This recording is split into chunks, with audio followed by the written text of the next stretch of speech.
Hi hello ನಮಸ್ತೆ ನಮಸ್ಕಾರ. ಇದೇನಿದು ಪಾಸ್ಪೋರ್ಟ್, ರಿಪಬ್ಲಿಕ್ ಆಫ್ ಇಂಡಿಯಾದ ಪಾಸ್ಪೋರ್ಟ್. ಸೊ ಪಾಸ್ಪೋರ್ಟ್ಸ್ ನ ಬಹಳಷ್ಟು ಜನ ಮಾಡ್ಸಿರ್ತಾರೆ, ಆದ್ರೆ ಆ ಪಾಸ್ಪೋರ್ಟ್ ಬಳಕೆನೇ ಆಗೋದಿಲ್ಲ. ಸೊ ಏನಾಗತ್ತಂತೀರಾ? ಬಹಳ ಉತ್ಸಾಹದಿಂದ ಪಾಸ್ಪೋರ್ಟ್ ಮಾಡಿ ವಿದೇಶ ಪ್ರಯಾಣ ಮಾಡೋಣ, ವಿದೇಶಕ್ಕೆ ಹೋಗೋಣ, ಅಲ್ಲಿದೆಲ್ಲ ನೋಡೋಣ ಅಂತ ತಿಳ್ಕೊಂಡು ಬಹಳಷ್ಟು ಉತ್ಸಾಹದಿಂದ ನಾವು ಈ ಪಾಸ್ಪೋರ್ಟ್ಸ್ ಎಲ್ಲ ಮಾಡಿಸ್ತೀವಿ.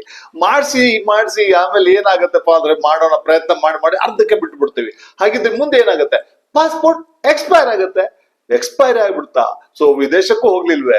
ಸೊ ಹಾಗಿದ್ರೆ ಏನ್ ಮಾಡೋದಾಗಿದ್ರೆ, ಈಗಲೂ ನಿಮ್ಮ ಪಾಸ್ಪೋರ್ಟ್ ವ್ಯಾಲಿಡ್ ಇದ್ರೆ ಈಗಲೂ ನಿಮ್ಮ ಪಾಸ್ಪೋರ್ಟ್ ರೆಡಿ ಮಾಡ್ಕೊಳ್ಳಿ. ನಿಮಗೆ ನಾನು ವಿದೇಶ ಪ್ರವಾಸ ಕೈಗೊಳ್ಳಲು ಒಂದು ಸಹಾಯ ಮಾಡ್ತೀನಿ. ಅದು ಯಾವ ರೀತಿ ಅಂತಾರೆ, ಅದು ಉಚಿತವಾಗಿ. ಸೊ ಹಾಗಿದ್ರೆ ಹೇಗೆ? ಕೆಳಗಿನ ಲಿಂಕ್ ಅನ್ನು ಕ್ಲಿಕ್ ಮಾಡಿ ನನ್ನನ್ನು ಸಂಪರ್ಕಿಸಿ. ನಾನು ನಿಮಗೆ ನಿಮ್ಮ ಪಾಸ್ಪೋರ್ಟ್ ರೆಡಿ ಇದ್ದರೆ ವಿದೇಶ ಪ್ರವಾಸ ಮಾಡಲು ನಾನು ದಾರಿ ತೋರಿಸ್ಕೊಡುವೆ. ನನ್ನ ಹೆಸರು ಶ್ರೀಧರ್ ಚಂದ್ರಕೇಸರಿ ಅಂತ. ಇದರೊಂದಿಗೆ ಒಂದು ಅದ್ಭುತವಾದ ಒಂದು ಪ್ರೊಫೆಷನ್ ನಿಮ್ಮ ಕೈಯಲ್ಲಿ ಬರುತ್ತೆ. ಈ ಪ್ರೊಫೆಷನ್ ಜೊತೆಗೆ ನೀವು ವಿದೇಶ ಪ್ರಯಾಣ ಮಾಡಲು ಸಾಧ್ಯವಿದೆ. ಧನ್ಯವಾದಗಳು.